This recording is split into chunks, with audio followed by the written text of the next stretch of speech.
नमस्कार तमाम प्रेक्षकांचं आजच्या व्हिडिओमध्ये मनस्वी स्वागत। दरम्यान रितू तावडे यांनी मुंबईच्या महापौर म्हणून नुकताच पदभार स्वीकारला असून रस्त्यावरील बांगलादेशी फेरीवाल्यांवर कारवाई करण्याची सुरुवात त्यांनी केली आहे। एकंदरीत त्यांच्यावर कोणत्या प्रकारची कारवाई केली जाईल, त्याचबरोबर त्यांना सहकार्य करणाऱ्या अधिकाऱ्यांवर देखील चौकशी करण्यात येत आहे। तर त्याच संदर्भात संपूर्ण आणि सविस्तर माहिती काय आहे, आपण आजच्या व्हिडिओच्या माध्यमातून जाणून घेऊया। तत्पूर्वी अशा नवनवीन अध्यापनाकरिता आपल्या चॅनलवर नवीन असल्यास चॅनलला आत्ताच सबस्क्राइब करून बेल आयकॉन हिट करा। वेळ न घेता संपूर्ण माहिती काय आहे पाहूया। तर इथे आपण टायटल पाहू शकता, मुंबईतील फेरीवाल्यांची खैर नाही, महापालिकेचा आत्तापर्यंतचा सर्वात कडक निर्णय, महापौरांचा थेट इशारा। मुंबईत आता फुटपाथवर व्यवसाय करणाऱ्या प्रत्येक फेरीवाल्यांची जन्म प्रमाणपत्र आणि आधार कार्डद्वारे कठोर तपासणी केली जाणार आहे। 237 बोगस जन्म प्रमाणपत्रांच्या घोटाळ्यानंतर महापौर रितू तावडे यांनी हा आक्रमक पवित्रा घेतला आहे। मुंबई महानगरपालिकेतून वितरित करण्यात आलेल्या 237 बोगस जन्म प्रमाणपत्रांच्या मुद्द्यावरून मुंबईच्या महापौर रितू तावडे यांनी अत्यंत आक्रमक भूमिका घेतली आहे।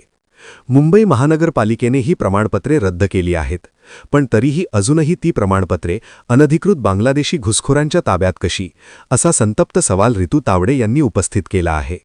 या प्रकरणी दोषी अधिकाऱ्यांवर कडक कारवाई न झाल्यास थेट सभागृहात प्रस्ताव आणण्याचा इशारा महापौरांनी दिला आहे। मुंबईच्या महापौर रितू तावडे यांनी नुकतंच पत्रकार परिषद घेतली। यावेळी त्यांना मुंबईतील फेरीवाल्यांवर कशाप्रकारे कारवाई केली जाणार आहे अशा प्रश्न विचारण्यात आला। त्यावर त्यांनी महत्त्वपूर्ण माहिती दिली।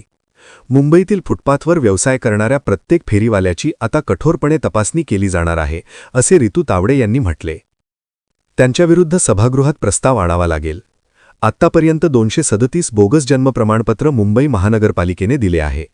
हे जन्म प्रमाणपत्र त्यांनी रद्द केले आहेत, पण जे ओरिजिनल जन्म प्रमाणपत्र अनधिकृत बांगलादेशींकडे आहेत ते अजून त्यांच्याकडून घेण्यात आलेले नाही। जर मुंबई महानगरपालिकेच्या अधिकाऱ्यांनी कारवाई केली नाही तर त्यांच्याविरुद्ध सभागृहात प्रस्ताव आणावा लागेल।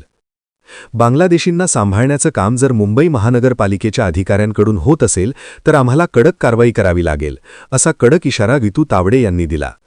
मुंबईतील फेरीवाल्यांवर कशाप्रकारे कारवाई होणार, तसेच मुंबईत जे कोणी फेरीवाले फुटपाथवर बसतात त्या सर्वांचे जन्म प्रमाणपत्र आम्ही चेक करणार आहोत।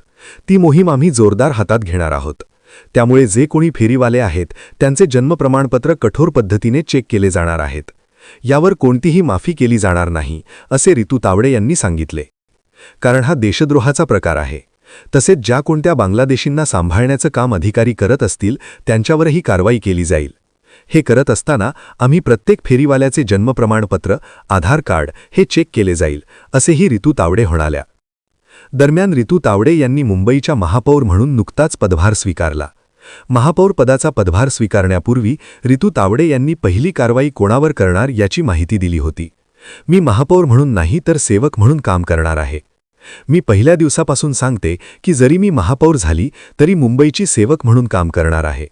पदभार स्वीकारल्यानंतर मुंबईतील बेकायदेशीर बांगलादेशी फेरीवाल्यांवर कडक कारवाई करण्याला माझे प्राधान्य असेल, अशी माहिती रितू तावडे यांनी दिली होती। त्यानुसार आता त्यांनी कारवाईला सुरुवात केली। एकंदरीतच आपल्या आजच्या महापौर रितू तावडे यांनी उत्तम अशा या मोहिमेला सुरुवात केली आहे। तुम्हाला याबद्दल काय वाटते कमेंट करून अवश्य सांगा। तोवर काळजी घ्या, पुन्हा भेटू नवीन अपडेट्ससह। धन्यवाद। जय हिंद, जय महाराष्ट्र।